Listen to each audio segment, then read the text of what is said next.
Greetings, everybody. This is your video lecture for Unit 1 in Texas Government. Unit 1 covers chapters 1, 2, and 3.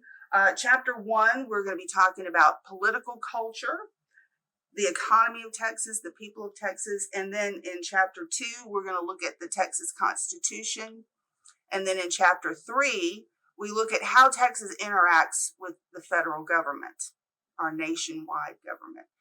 All 50 states and 6 territories have their own systems of government, but we are all held together in the Republic by our federal government. So we'll talk a little bit about how that goes. So first, we'll start off with Chapter 1. And what I'm going to reiterate that you do is look at the terms and concepts that are highlighted in the slides, which is kind of a study guide, and be sure to read those particular sections in your textbook and focus on them, because you'll be tested on them. And then the purpose of these lectures is to just kind of expand a little bit on those main terms and concepts to hopefully help you have a more focused study pattern. So with Chapter 1 in Unit 1, we talk about political culture first. And political culture is a term that a lot of people really aren't familiar with. We know politics, and we're very familiar with Democrats and Republicans. There are a lot of libertarians in Texas, independents. We'll talk about political parties later in the course.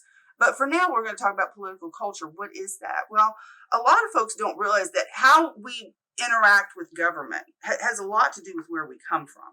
It has a lot to do with our heritage and what our family was like or is like. For instance, my grandfather was a small town mayor for 27 years. And so we talked a lot about city government and potholes and sewer systems and federal grants to get roads and bridges built. And that was a part of my family culture. Thus my interest in government, thus my interest in teaching government.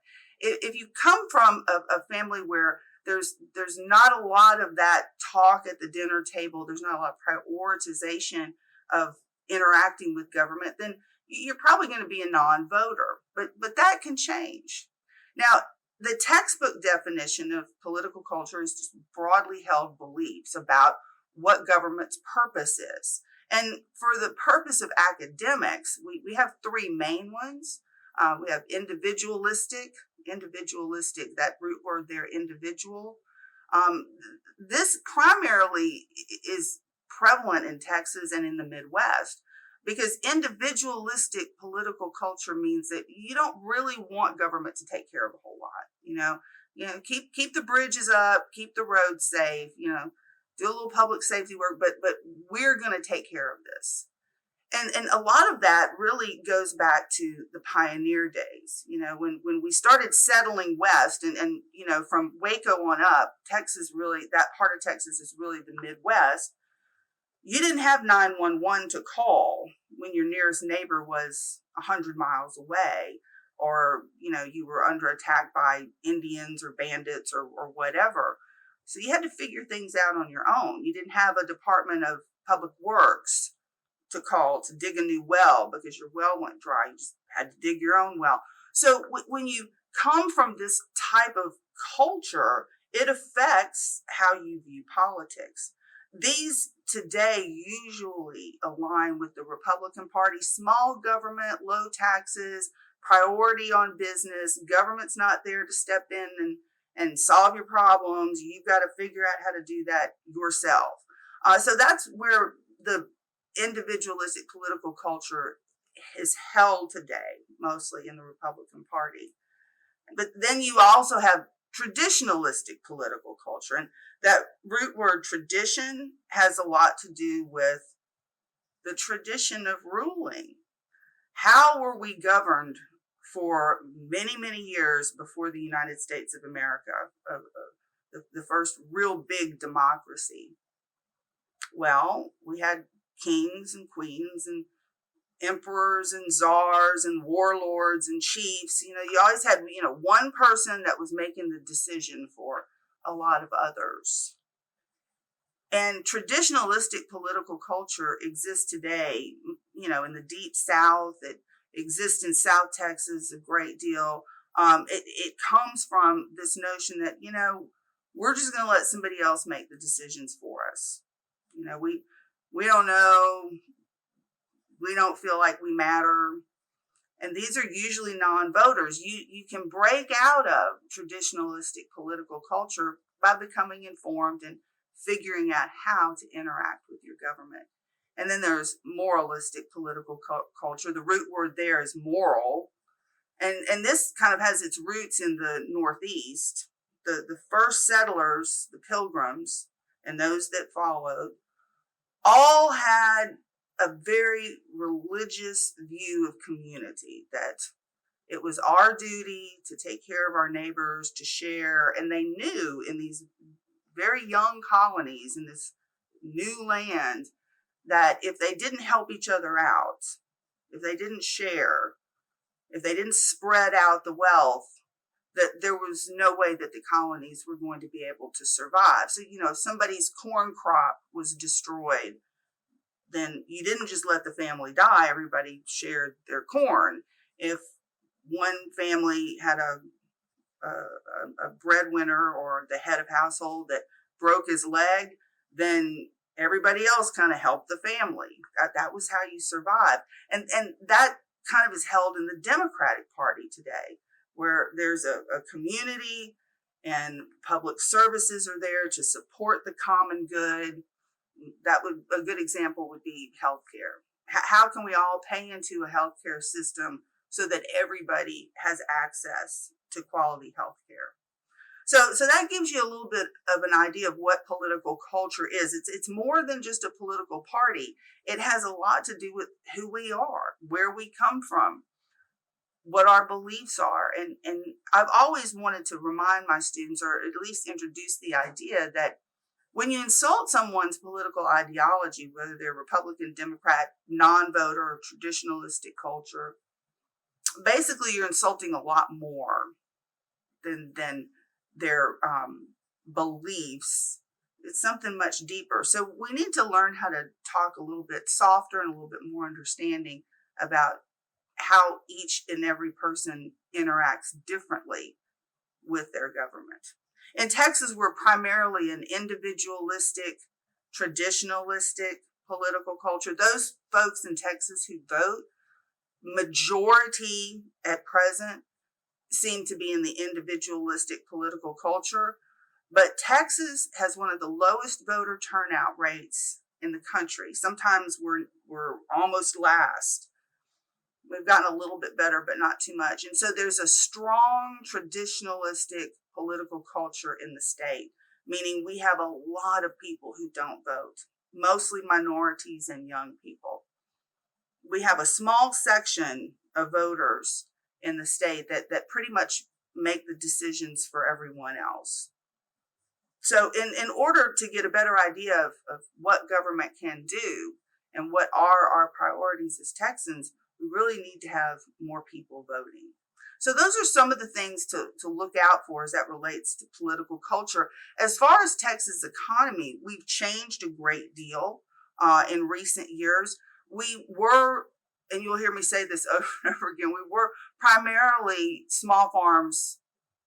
We weren't big. We weren't a big slave state, even though we did join the Civil War on the side of the Confederacy. Slavery really only kind of eked into Texas in the eastern portion. That's why you have a large concentration of African Americans in southeast Texas. That's the legacy of the slave trade.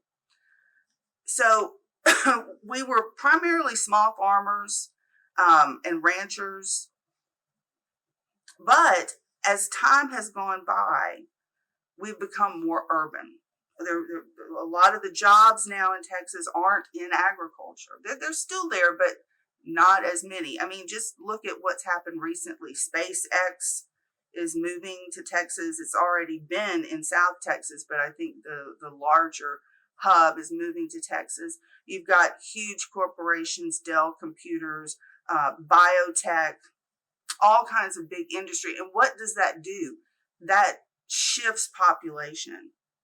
And when people move from rural areas into urban areas, then that sometimes changes their political culture. So we're different now. And because we have a shift in what drives our economy.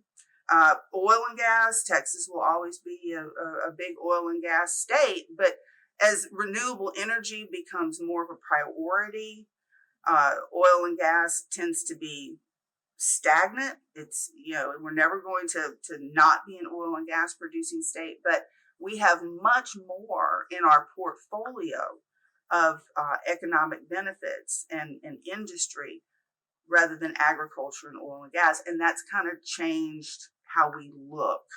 It's sort of changed our political culture, our demographics, who lives here, where do they live. So you want to pay particular attention to those areas in chapter 1. Now, when we move on to chapter 2, this is the Texas Constitution. And Texas has a very interesting history because, well, where I live in Harlingen, I always kind of lovingly refer to this area as occupied Mexico because this area was Mexico for a long time. Texas was its own country. I mean, it's a storied history.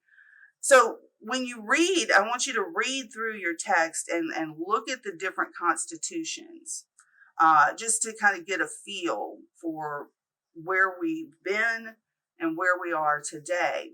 The one constitution that I put specific emphasis on is the Reconstruction Constitution. So when Texas decided it wasn't going to be its own country anymore, and there were a lot of reasons for that. It was harder for us to make it as our own country. It was a little harder than we thought.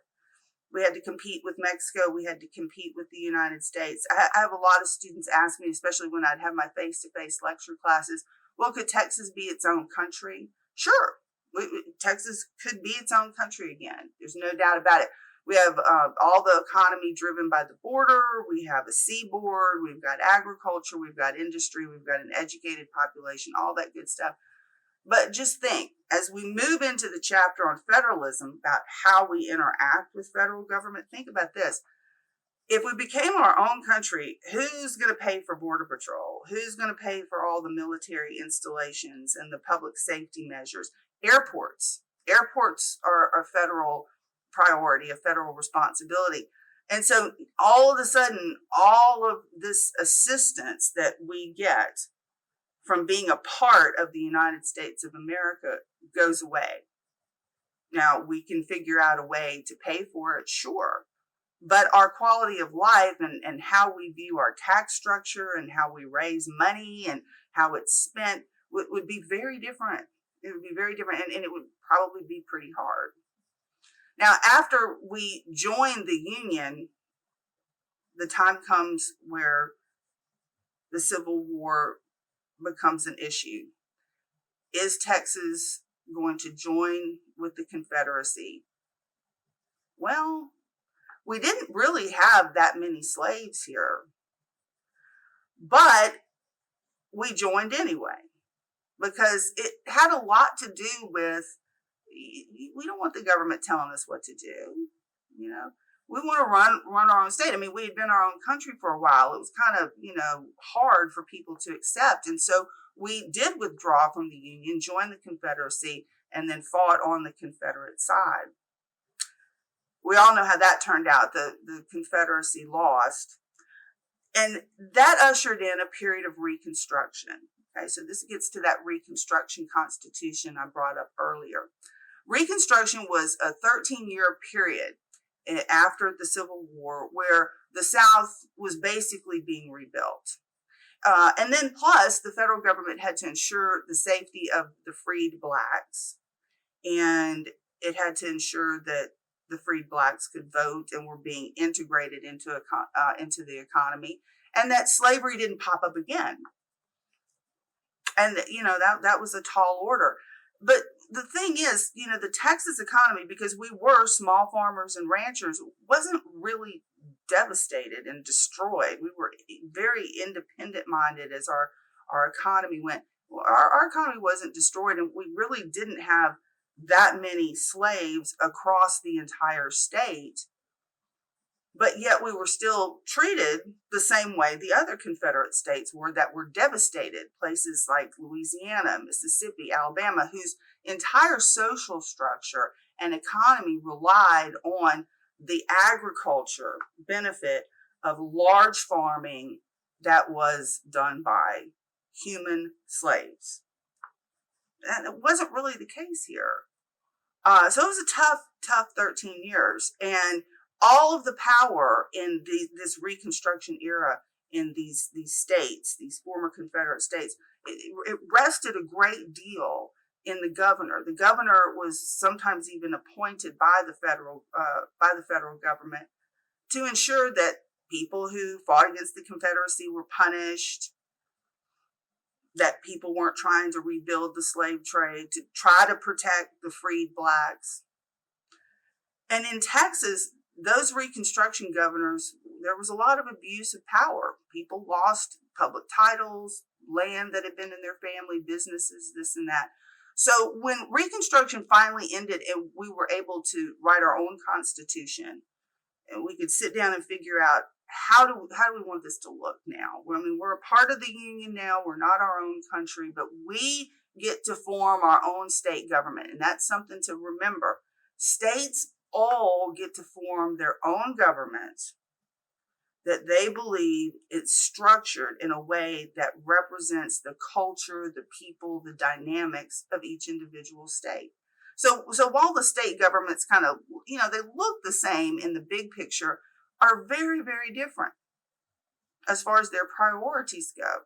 What is a priority in Texas is not a priority, say, in Washington State. Two different cultures, two different states. So the Reconstruction Constitution spread out the power to where it didn't rest in one place, like the governor's office. And it created what's called the plural executive. And these are our statewide elected officials, which we'll talk about in a little bit more detail later on in the semester. So that'd be your governor, your lieutenant governor, attorney general, and the list goes on.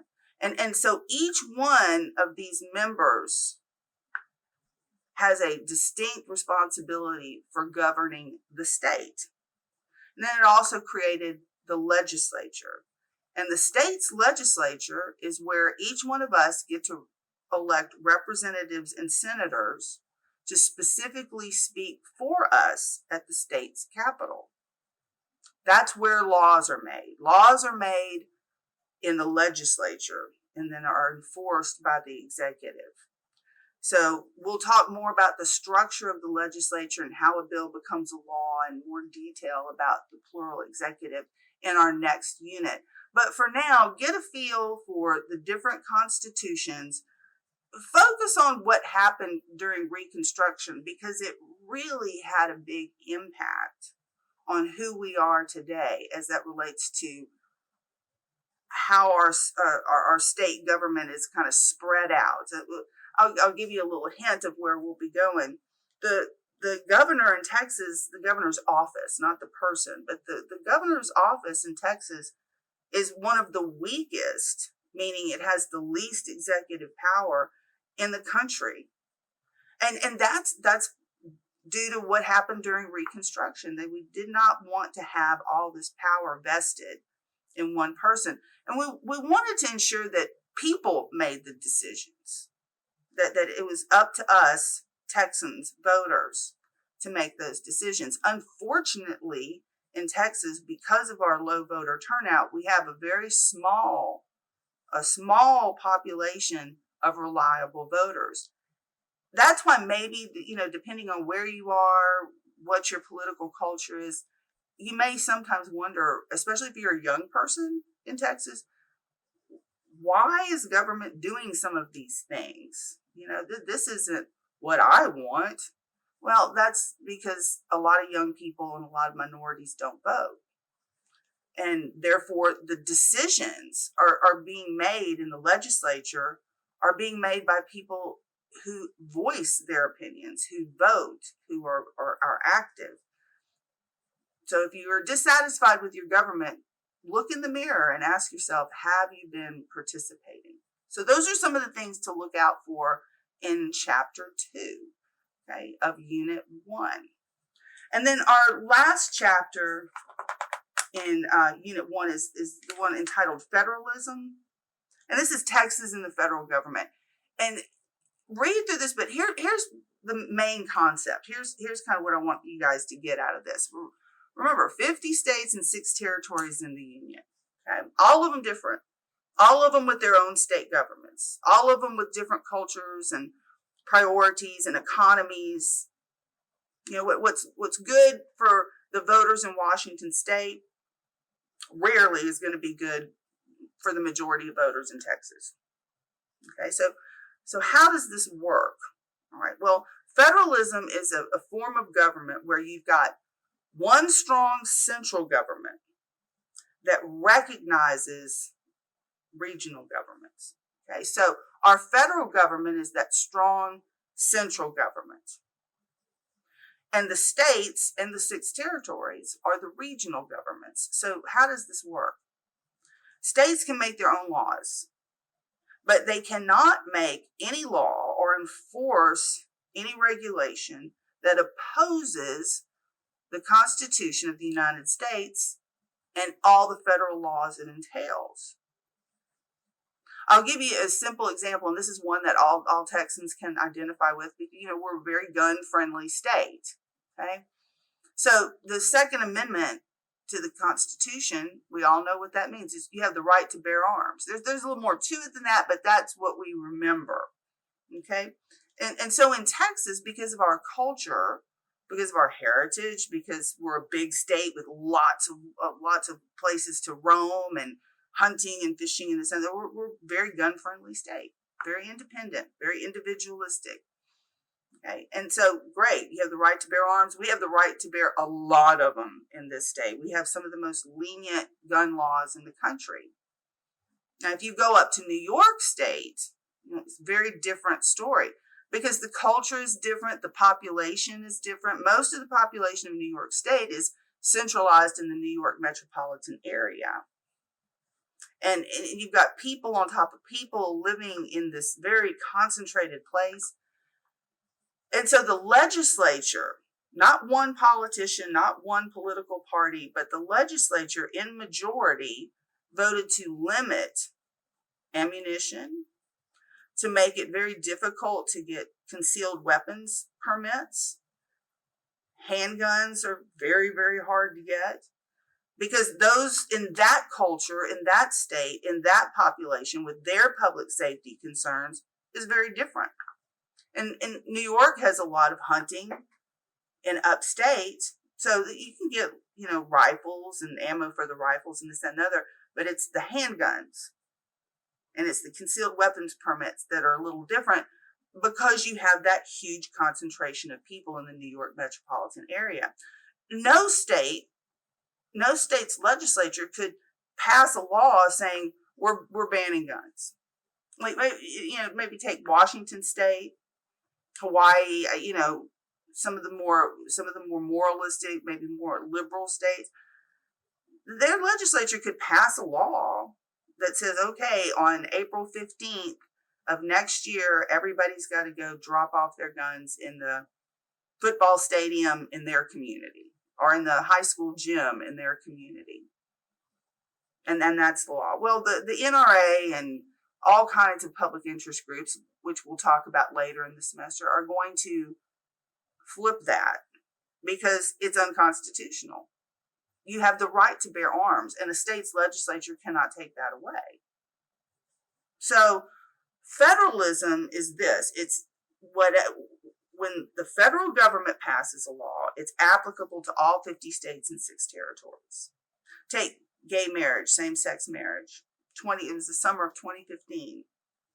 You had 18 or 19 states at that time in the summer of 2015 that had legalized gay marriage within the boundaries of their state. So within the boundaries of California or Washington State, if you were a same-sex couple, that union, that contract was binding under law. We're not talking about religion. It's binding under law.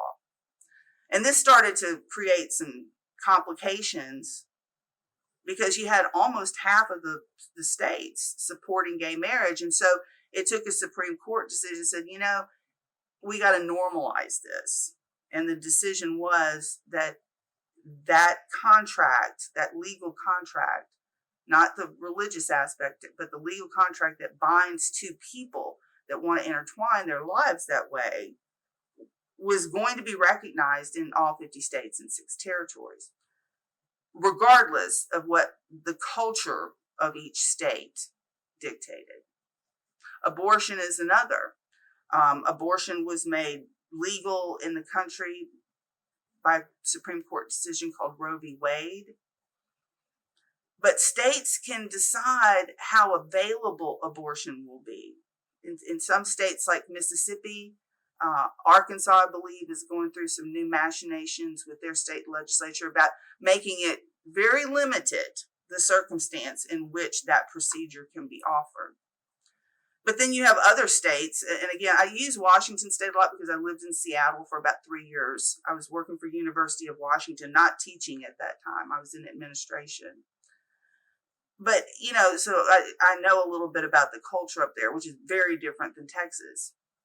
But, a place like Washington State, there's basically no restriction on how available the procedure will be. So the states that are more conservative in their view of how this procedure should be offered, places like Arkansas or Mississippi or Louisiana, have made it through their state's legislature, through a majority vote in their state's legislature, laws that strictly limit the availability of that procedure.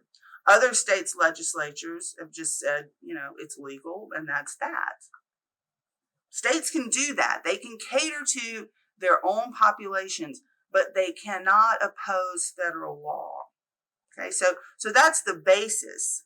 Now, how does Texas interact with federal government? We can challenge the federal government, and we've done so many times over things like prayer in public school, voter ID, redistricting. These terms will become more familiar to you as the semester goes on. We can challenge, we can fight back against federal law. We had recently with the election results. And the way the system worked, that court case was thrown out. It wasn't recognized, but we can fight back. We can fight back. All states can fight back against the federal government. So it's this push and pull. But ultimately, we rely on the federal government. We rely on the federal government for assistance with interstates, which are federal responsibilities, for the maintenance of airports, for the maintenance of military bases and posts. We're a big military state. And the federal government dollars that pay all of those soldiers and sailors, the DEA agents, the Border Patrol agents, is a big boon to the Texas economy. We also have social services like Medicaid, which is for poor, low-income children, people with disabilities, Medicare, which is the health insurance that everyone over 65 is eligible for. These are all federal programs. We pay into those federal programs with our federal income tax, and that's a way to bring that money back into our state. But the state's legislature gets to decide how we participate. For example, some of you all may remember Obamacare or the Affordable Health Care Act. Well, we pay into these, we pay our federal income taxes into these programs, and then the states get to decide how we participate. And we decided not to participate in that program. We can do that. If that's what the majority of voters want, that's what you have to understand. The majority of voters, not the majority of Texans, the majority of voters want, then that's what they get. More participation could help us decide better what young people, minorities, we have a lot of people moving in from out of state, they vote, and that also sways how we choose to interact with the federal government. So pay attention to those terms and concepts as it relates to federalism, and be sure that you get an idea of how we interact with the federal government, and that we can push back and the federal government can push back on us. It's a constant push and pull, but the basic definition is a strong central government that recognizes regional governments. Okay, so I think if you take notes during this lecture, listen to it again, focus on those specific areas in your text, pay attention to your slides, you should have a good idea of how to proceed with your assignments for Unit 1.